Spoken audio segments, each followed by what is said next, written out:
E aí, tudo bem? Bem-vindo de volta ao Reafogado. Hoje a gente está aqui para começar mais uma série de teoria de aberturas.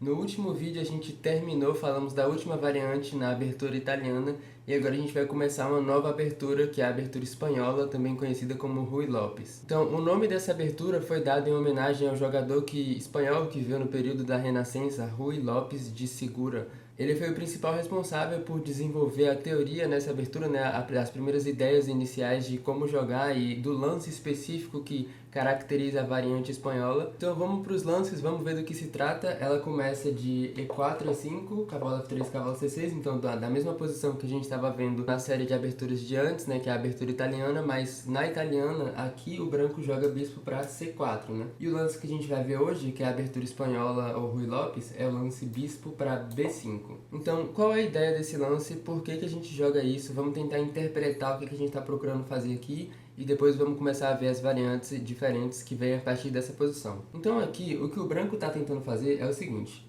o lance bispo para B5 serve para desafiar o cavalo, que por sua vez defende o centro do preto.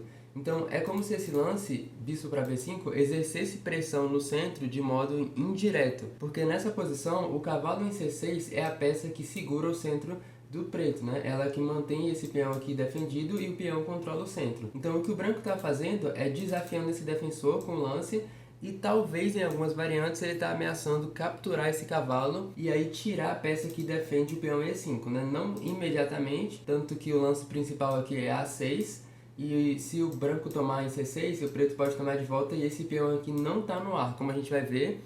Se o branco tomar, o preto tem maneiras de recuperar esse peão. Mas em essência é essa a ideia. O lance desenvolve uma peça, então tudo que ele faz segue os princípios clássicos da abertura no xadrez, né? Então esse lance bispo para B5 desenvolve uma peça, ajuda a preparar o branco para fazer o roque, colocar o rei dele em segurança e indiretamente exerce pressão no centro, né? Porque, como eu falei, desafia esse cavalo que defende o peão. Então, a partir daqui, o preto tem algumas respostas. A gente vai ver 3 lances principais. Cada um deles vai ter suas subvariantes dentro, né? Como é de costume acontecer, tem várias opções em pontos diferentes. Mas o principal lance, o que é mais comum aqui, é jogar A6. Essa chama defesa de Morphy, em homenagem ao jogador americano Paul Morphy. Ela tem a ideia de imediatamente desafiar esse bispo aqui e perguntar para o branco, né, o que você quer fazer com esse bispo. Você quer voltar ou você quer trocar pelo cavalo e ceder o par de bispos. Outra opção que o preto tem aqui é, em vez de jogar A6, ele jogar cavalo para F6, também é um lance, atacando o peão E4 diretamente. Essa aqui leva a defesa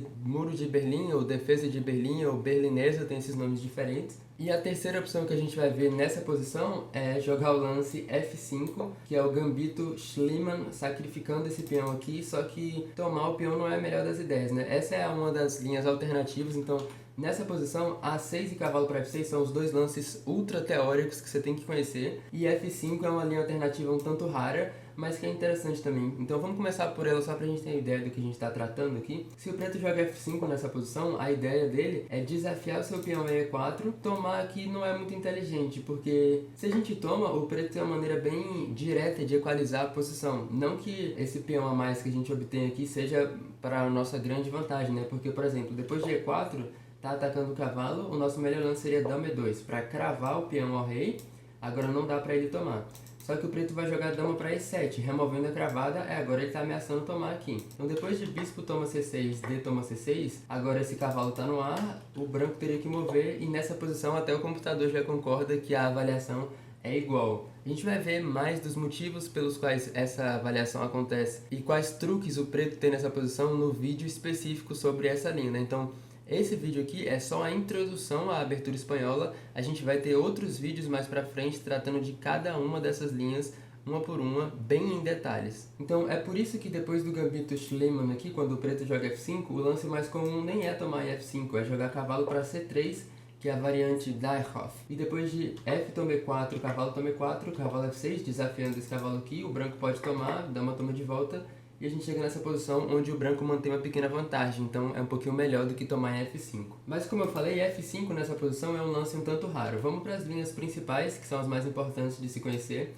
que são a berlinesa com cavalo para F6, ou a defesa de morph com A6. Então vamos começar com A6, que eu suponho que esse seja o lance mais intuitivo nessa posição. Como eu falei, a gente está perguntando a esse bispo aqui o que ele quer fazer. E agora o branco tem essas duas opções mesmo. Ele pode trocar, que é a variante das trocas aqui tomando C6, ou ele pode aqui voltar o bispo dele para A4, né? Vamos começar vendo o que acontece se ele toma aqui, que é a variante das trocas. Depois de bispo toma C6, a gente vai tomar de volta de D, para garantir que esse bispo aqui tem uma diagonal aberta. Aqui parece que o branco conseguiu o objetivo dele de desafiar o nosso cavalo aqui, trocar ele, e agora o peão E5 está indefeso, né? Então, a primeira coisa que você deve pensar é por que não tomar em E5. Então, a refutação aqui é que o preto tem esse lance dama para D4, atacando tanto o cavalo em E5 quanto o peão em E4. E não dá para manter os dois, né? Você tem que salvar o cavalo e aí o preto vai recuperar o peão. Então, essa é uma armadilha bem comum que alguns jogadores de brancas caem, né, iniciantes nessa posição aqui, que é tomar em C6, tomar em C6 aqui achando que vai ganhar um peão. Mas se o preto souber o que fazer, ele joga dama para D4, depois de você mover o cavalo ele vai tomar em E4 com cheque, aí aqui você teria que bloquear de dama, e o preto pode trocar as damas, deslocar o seu rei, e jogar um lance como bispo G4, essa posição aqui já é um pouco melhor pro preto. Então essa tentativa aí de tomar o cavalo que defende o centro do preto e depois tomar em E5 acaba saindo pela culatra, né? É por isso que depois de tomar aqui, depois de trocar, a gente não toma esse peão. O lance mais comum seria fazer o roque aqui. E o preto tem duas opções que são comuns, né? Ele pode... Agora sim a gente está ameaçando tomar, porque depois de dama para D4 não tem mais esse lance aqui com cheque, né? O preto tem duas maneiras de responder à ameaça do peão aqui em E5. Ele pode jogar F6, que é o lance mais comum, defendendo diretamente o peão com esse outro peão aqui. Aí aqui o branco poderia jogar D4, o rei toma D4, o cavalo toma D4, C5, desafiando o cavalo. O cavalo volta para B3 e a gente troca as damas. E chega nessa posição aqui, essa é uma posição bem comum de se ver como consequência da variante das trocas. Outra opção que o preto tem aqui é, em vez de jogar F6, ele jogar bispo G4. Então, em vez de defender o peão dele, ele está cravando a peça que ataca. Então não dá para tomar aqui agora porque a dama ia estar caindo atrás. Só que o branco tem uma maneira de desafiar esse bispo, né? Ele pode jogar H3 e o preto tem um lance bem interessante aqui que é H5. Porque parece que ele está sacrificando a peça, só que se o branco tomar aqui, as linhas vão ficar muito arriscadas, porque em compensação a perder a peça aqui, o preto vai ter a coluna H aberta e a possibilidade da dama entrar aqui com o lance como dama para H4, por exemplo. Digamos que você aceite o sacrifício aqui tomando e depois de H toma G4, você continue com essa sede e tome mais um peão aqui em E5 com o cavalo toma E5, por exemplo, já que o cavalo estava atacado e tinha que mover mesmo, né? Só que agora o branco vai jogar dama para H4 e não tem como prevenir o checkmate mais, né? Ele está ameaçando tanto o checkmate em H1 quanto em H2. Se você tenta, por exemplo, mover o peão de F, que seria na ideia de depois de dama H1 tentar fugir com o rei para cá, agora o preto vai jogar G3 e tirar esse quadrado das suas opções. E aqui não tem mais nem como atrasar esse checkmate. Eventualmente, um desses dois lances aqui vai ser mate e o preto ganha. Por isso que é tão arriscado assim nessa posição aceitar o sacrifício do bispo. E essa é uma linha bem interessante que a gente vai olhar em detalhes no vídeo falando sobre a variante das trocas. Então, esse não é um lance obrigatório, né? Depois de A6, como eu falei, o branco pode tomar ou ele pode voltar o bispo dele. Então vamos ver o que acontece se ele volta aqui. Aí aqui o nosso lance mais comum de pretas vai ser cavalo para F6. A gente está atacando o peão em E4 e o branco pode fazer o roque. Ele não precisa se preocupar aqui em defender esse peão, porque se a gente tomar, eventualmente, depois de um lance como torre para E1, o peão de E5 vai cair de volta, né? Então o branco vai recuperar o peão e vai ter até um pouco de pressão na posição do preto. Por isso que não é recomendado nessa posição aqui você se preocupar demais em defender esse peão, você pode fazer seu roque mesmo, é bem mais produtivo. E aqui existem três lances, né? O preto decide a variante agora. Ele pode capturar em E4, que é, como eu falei, não perde um peão, porque eventualmente você vai recapturar tomando de volta em E5, que seria a variante aberta da italiana, né? A gente chama assim, porque tomar em E4 e depois tomar em E5 aqui vai abrir a coluna E, vai abrir bastante linhas na posição, a gente chama de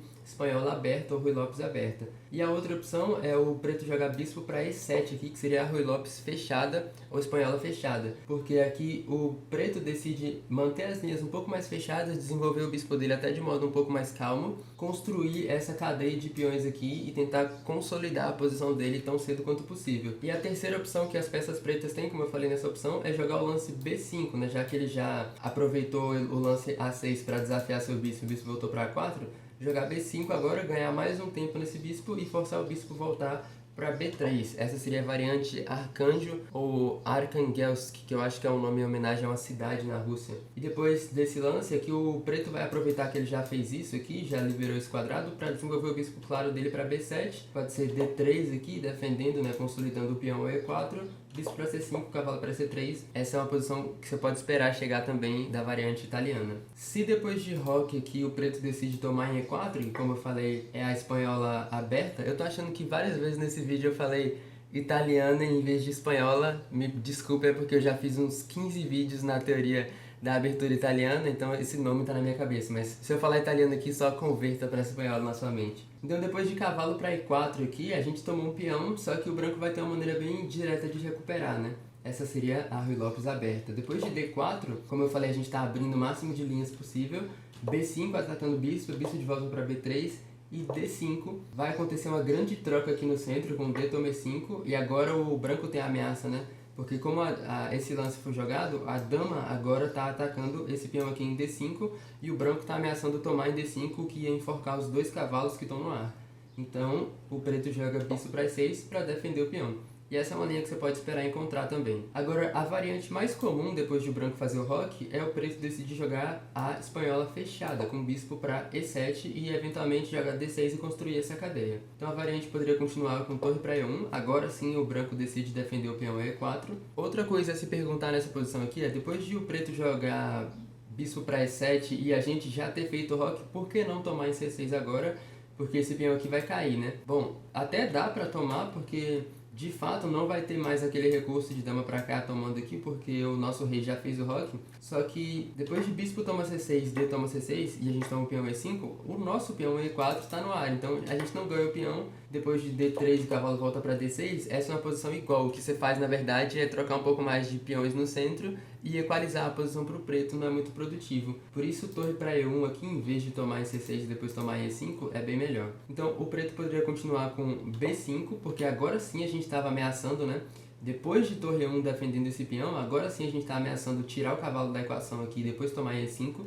Então o preto resolve o problema jogando B5 para que o bispo não tenha mais a opção de tomar o cavalo. Bispo de volta para B3 e aqui você tem algumas opções. O preto pode jogar D6 ou roque. Esses são os dois lances mais comuns. Até em algumas posições os dois tendem a transpor um para o outro. Só que não necessariamente. A gente vai ver os dois com ideias diferentes, né? Vamos logo dar uma olhada em roque aqui porque leva a uma linha muito interessante nessa abertura. Então se o preto pode fazer o roque nessa posição, talvez ele esteja preparando um lance tático, um ataque que a gente vai ver. Então o branco poderia continuar com C3, que é a variante mais comum, né? Com a mesma ideia que a gente vê na italiana várias vezes, que é de preparar C3 para preparar o avanço com D4. E agora o preto pode jogar D5, que é o ataque Marshall. Ele está sacrificando um peão aqui, esse peão em D5 não tem suporte bastante, né? Ele está sendo atacado mais vezes do que pode ser defendido, porque mesmo que a quantidade de peças que atacam e defendem esse peão seja igual, eventualmente o peão em E5 vai cair, né? Não dá para defender e segurar tudo ao mesmo tempo, mas essa é a ideia mesmo, o preto está sacrificando o material aqui, porque depois de E toma D5, cavalo toma D5, o nosso cavalo pode tomar aqui em E5 agora e o branco sai ganhando um peão. Aí a linha continua com o cavalo toma E5, torre toma, agora a gente está atacando o cavalo aqui duas vezes e o preto defende com C6. E qual a ideia? O preto sacrifica um peão para ele ter um desenvolvimento bem acelerado e linhas abertas, chances de ataque na direção do nosso rei. A linha mais comum aqui, por exemplo, continua com D4, bispo para D6 atacando a torre, torre de volta para E1 e dama H4 já ameaçando aqui o peão em H2, e você consegue ver como a presença desse bispo aqui, da dama em H4, o fato desse bispo estar aberto na direção da ala do rei e até do cavalo poder participar do ataque dessa forma, representa uma compensação que o preto tem pelo peão que ele sacrificou. E a gente vai dar uma olhada bem em detalhes nessa linha no vídeo específico sobre ela. Mas como eu falei, nessa posição, depois de bispo para B3 aqui salvando a peça do ataque, o preto pode fazer o roque, que a gente vai ver com a ideia de levar o ataque Marshall, ou ele pode jogar D6, que é o lance mais comum, como eu falei, consolidando essa estrutura aqui e está preparando para desenvolver as peças dele de modo bem seguro, né? Então aqui a gente continua com o mesmo plano de C3 para preparar um avanço com D4, o preto pode fazer o roque agora, H3 para prevenir que o bispo venha para G4, cravando o nosso cavalo, e agora vem uma grande divisão na abertura espanhola, que tem duas opções que o preto pode jogar agora. ele pode jogar a variante Tigorin com o lance cavalo para H5, ou ele pode jogar a variante Breyer com o lance cavalo de volta para B8. Esses dois são os lances mais comuns. E por que a gente move o cavalo, né? Porque as duas variantes têm a ver com mover o cavalo para dois lugares diferentes. É porque a ideia que o preto tem aqui é, ele quer resolver o problema de querer mover o peão de C, só que o cavalo está no caminho. Então os dois lances que a gente vai ver, que representam as variantes mais comuns aqui, resolvem esse problema de duas formas diferentes. O lance cavalo para A5, que é a variante Tigorin, vem com a ideia de tirar o cavalo da estrada desse peão com o tempo no bispo do branco. Então depois de um lance como cavalo para A5 aqui, o bispo teria que voltar para C2, porque o branco não quer trocar o bispo claro dele pelo nosso cavalo, e agora a gente tem tempo para jogar um lance como C5, já que a gente já tirou o cavalo do caminho, e eventualmente talvez voltar esse cavalo para C6, e vai ser uma melhoria na posição, porque você consegue ver como o cavalo em C6 e o peão na frente é bem melhor, porque eles dois combinam para atacar esses quadrados aqui. Então depois de um lance como D4 aqui, desafiando o centro e atacando esse peão E5, porque agora ele está atacado aqui duas vezes, né? O preto poderia jogar dama para C7, defendendo o peão, e a variante Tigorin continuaria a partir daqui. A outra opção que o preto tem depois de H3 é a variante Breyer, voltar o cavalo para B8. Parece um lance meio improdutivo, porque você desenvolve o cavalo que você já gastou um tempo para colocar no quadrado de C6, só que esse cavalo aqui vai estar bem melhor em D7 depois, né? Então o preto quer jogar cavalo de volta para B8 e manobrar esse cavalo para D7, onde ele dá suporte para esse cavalo aqui. E aí essa peça vai ser bem mais útil. Então por mais que cavalo para B8 aqui pareça um lance meio estranho, na verdade é bem teórico e a ideia por trás desse lance é muito sólida. A linha poderia continuar com D4 aqui, desafiando o centro, atacando esse peão. Cavalo de B para D7, essa era a ideia, né? Voltar o cavalo daqui para cá e defender esse ponto. Além de dar suporte para esse cavalo, cavalo de B para D2. O branco vai executar vários daqueles planos comuns que a gente viu no vídeo da abertura italiana. Então, naquela série a gente falou bastante sobre essa manobra do cavalo mover para cá, depois para F1 e para G3, onde ele olha para esse quadrado aqui importante em F5. E na espanhola existe esse plano também, as duas aberturas compartilham certas manobras que são bastante comuns, né? Aí aqui o preto joga bispo para B7, ele está aumentando a pressão nesse ponto aqui. Então aqui a gente tem que tomar um pouco de cuidado de brancas, porque por enquanto esse peão E4 está atacado duas vezes e defendido aqui por bastante duas vezes também. Só que lembra que o propósito desse cavalo aqui não é permanecer em D2 defendendo o peão em E4. O propósito dele é vir para F1 e depois para G3 ou para E3. Por isso, a gente não quer que ele permaneça aqui e fique forçado a segurar esse peão enquanto ele está bloqueando o nosso bispo em C1, por exemplo. Aí o lance mais comum é voltar o bispo aqui para C2 para delegar essa função para outra peça, né? Fazer o bispo voltar para defender o peão e aí o cavalo está livre para continuar a jornada dele em direção a G3. Então o preto poderia continuar com torre para E8 aqui e o cavalo continua a jornada com o cavalo para F1. E essa é outra variante Breyer, como eu falei, bem interessante, a gente vai ver em detalhes no vídeo específico sobre ela. Então o propósito desse vídeo aqui era só mostrar para você algumas linhas comuns, quais são as ideias em algumas das linhas principais que vêm da abertura espanhola ou Ruy-Lopes. Essa é uma abertura extremamente rica e popular. Para você ter uma ideia que a partir dessa posição, bispo para B5 tem, só na base de dados do Lichess, que nem é a maior que eu já vi, o lance já foi jogado aqui mais de 120 mil vezes só em partidas de alto nível, né, entre mestres. Então, para você ver quão sólida, quão boa e quão teórica é essa abertura. Então, eu espero que você esteja interessado para ver essas linhas que a gente discutiu aqui em bem mais detalhe nos vídeos específicos. Se você não quer perder nenhum desses vídeos que vão estar saindo nos próximos dias aí, se inscreve no canal e ativa as notificações para você saber quando cada um desses vídeos sair. É isso que eu tinha para esse vídeo. Se ficou alguma dúvida, se tem alguma variante que eu não mencionei aqui, que você quer que eu explore em detalhes em um dos vídeos que a gente vai fazer, deixa nos comentários, estou sempre dando uma olhada. E é isso, até o próximo vídeo.